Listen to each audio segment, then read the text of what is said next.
If you've been looking for more protein in your vegan diet, this is it, my friend. The protein prep to rule all vegan protein preps. This is seitan. So what exactly is seitan? Seitan is a very protein-rich food that has actually been around for centuries. It is often used as a meat substitute, but what may be surprising is that this meat is made from wheat. I love seitan, I love the taste of it, it's a great source of protein, and it is so versatile, but I don't really love making it because it is a bit of effort. So when I do make it, I like to go all out and make a lot all at once, and that way we will have seitan for months. So today I'm going to show you how I made all of this and even tell you why it's better than meat. First up, we are going to make some seitan chicken, and we are going to make it in the food processor, which does make it a little bit easier. But first, don't forget to preheat your oven. Into our food processor, I'm just adding some extra firm tofu, and then we'll process this down a bit. Now for our most important ingredient. This is actually going to be in all 4 of our recipes today because this is what makes seitan seitan. This is vital wheat gluten, and essentially it's just the protein extracted from wheat. So this is mainly used for seitan, but it can also even be in other wheat products such as breads, pastas, and pastries. So no, you cannot make seitan without it, and unfortunately it cannot be gluten-free. So we're just gonna add 2 cups of this into our food processor. And now onto the flavorings, because honestly, seitan doesn't really taste like anything, just plain. You need to add a lot of meat flavor. Whatever kind of meat you're trying to replicate, you want to add those flavors into it. So since we're making a chicken first, I'm using this Better Than Bouillon broth paste in the no chicken flavor. And by the way, as usual, the full recipe will be linked down below. We're also going to add some garlic powder, onion powder, chicken spice, nutritional yeast, cornstarch, and water. And we're just gonna process that and let the food processor actually knead it for almost a minute. And here's what the dough looks like right after. You can see it's kind of stretchy and sticky, but it shouldn't be overly dry or overly wet. It should have just a nice kind of tacky feel to it. And then all we need to do now is to shape it into our chicken breast shapes. And now we want kind of a steaming effect as these bake in the oven, so you are gonna need to cover your entire sheet with aluminum foil. I actually like to just put a piece of parchment paper in between my food and the foil so they're not touching, but that is optional. And with these aluminum foils, I actually reuse them time and time again because they're not getting dirty, they're not even touching the food. So as soon as I'm done baking, I just let them cool and then store them for the next time I make seitan. So that's why they're very, very crinkly here. And these will bake for 25 minutes covered and just 10 minutes uncovered.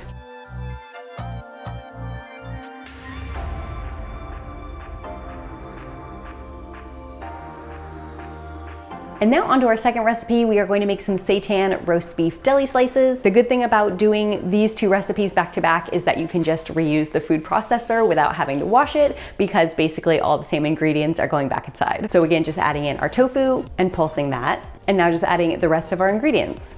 Maple syrup, garlic powder, black pepper, a grill seasoning blend, some mushroom seasoning for umami flavor, some Better Than Bouillon paste in the not beef flavor, nutritional yeast, soy sauce, vegan Worcestershire sauce,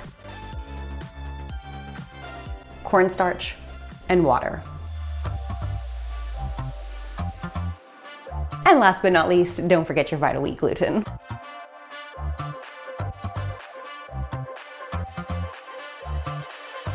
So here is our second dough. And for this seitan, since we're going to slice it into kind of deli slices, we're just going to bake it as logs. So we'll just separate these evenly into 2 loaves, wrap them in parchment paper first, and then in aluminum foil. And you really want to wrap these loaves tightly because seitan does like to expand. So really wrapping them as tight as possible will help them to hold their shape. And these can go in right alongside our chicken breasts, and we'll bake for 30 minutes covered and 30 to 40 minutes uncovered.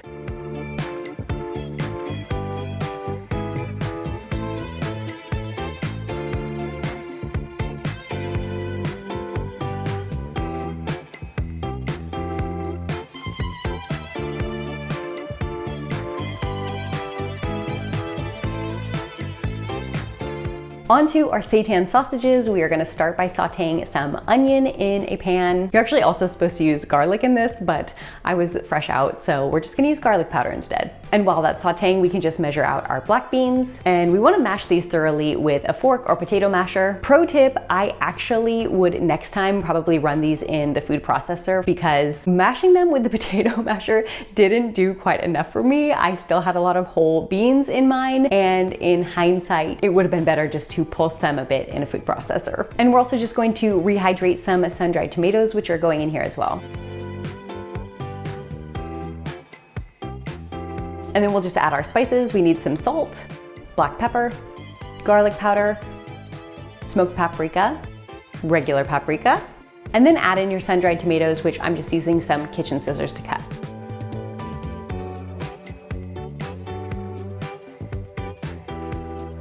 And finally, add our vital wheat gluten.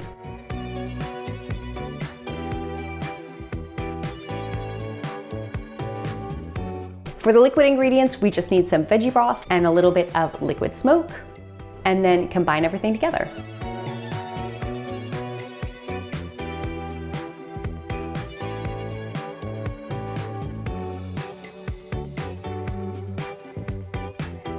So as you can see, I was really having trouble incorporating those beans and large onion pieces. So again, I think it would help if you just pulse those in the food processor quickly before adding them into your bowl. But anyway, parchment paper heals all, so just go ahead and wrap those as tightly as possible, first in your parchment paper and then in aluminum foil.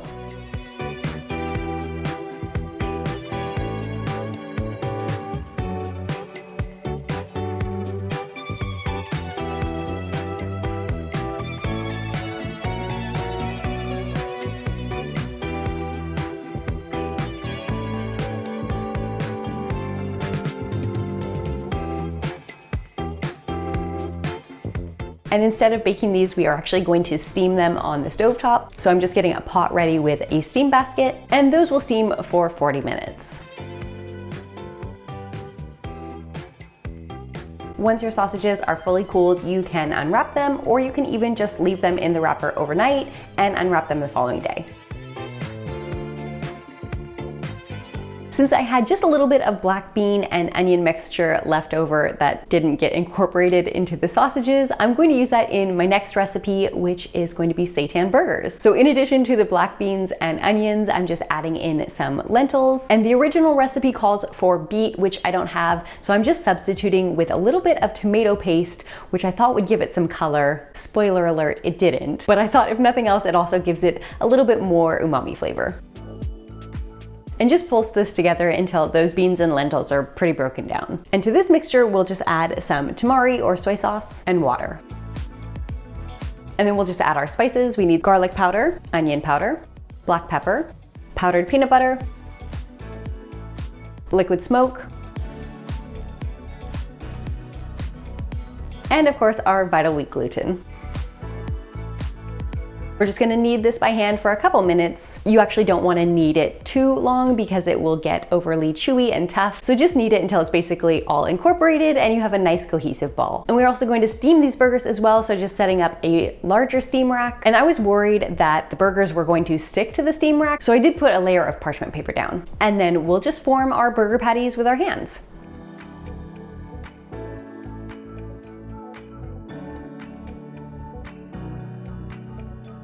And these will steam for 25 minutes.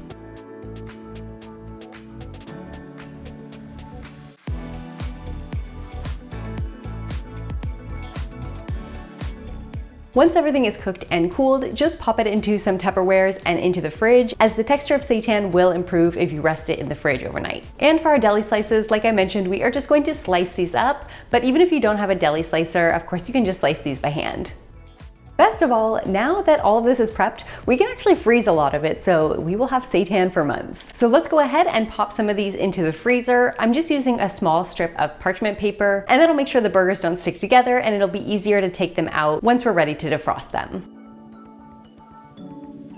As you saw, making seitan is kind of labor intensive, and actually the worst part is really just the cleanup process. The little pieces and shreds of gluten get stuck everywhere. They get stuck in your food processor, in your sponge, and it's honestly kind of a pain. Definitely another reason I don't like to make seitan often. So pro tip, to do a quick cleanup, you want to soak everything in cold water first, and then I find that a silicone sponge does work a bit better. It does get those dried pieces off pretty well, but then you have to pick out little strands of gluten from your silicone sponge. Or I guess another option would be to use a paper towel and just dispose of it after. And just one tiny little word of caution, try not to let the gluten go down your drain because it can actually clog your pipes. So really try and just scrape out as much as possible from the bowl, even those tiny little scraps. And yes, this cleanup may take a bit of effort, but I promise the taste will be worth it. Now we've got our seitan prepped, it is delicious, but let's talk about nutrition. Is seitan even close to meat nutritionally? Here's a chart I made of the nutrition per 100 grams of all the seitan that I just made compared to their meat counterparts, chicken breast, pork sausage, burgers, and roast beef. So just looking at the calories first, roast beef deli meat is actually the only one that has less calories than its seitan counterpart, but not by much. All the other seitans have much less calories than meat, especially sausage.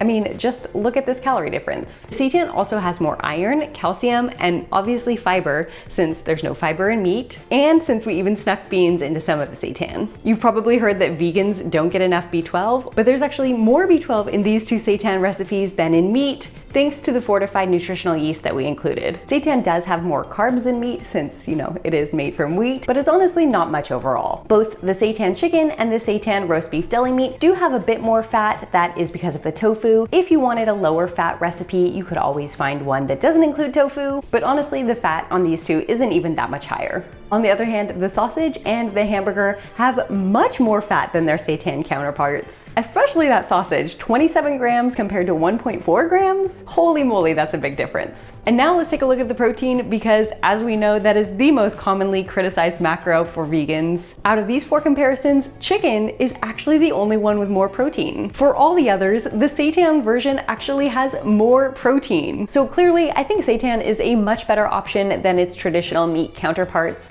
Not only nutritionally, but just look at these cute little animals you're saving. And for all you animal lovers out there, this series of vegan swaps is so simple, I promise it will help release your inner plant-powered superhero.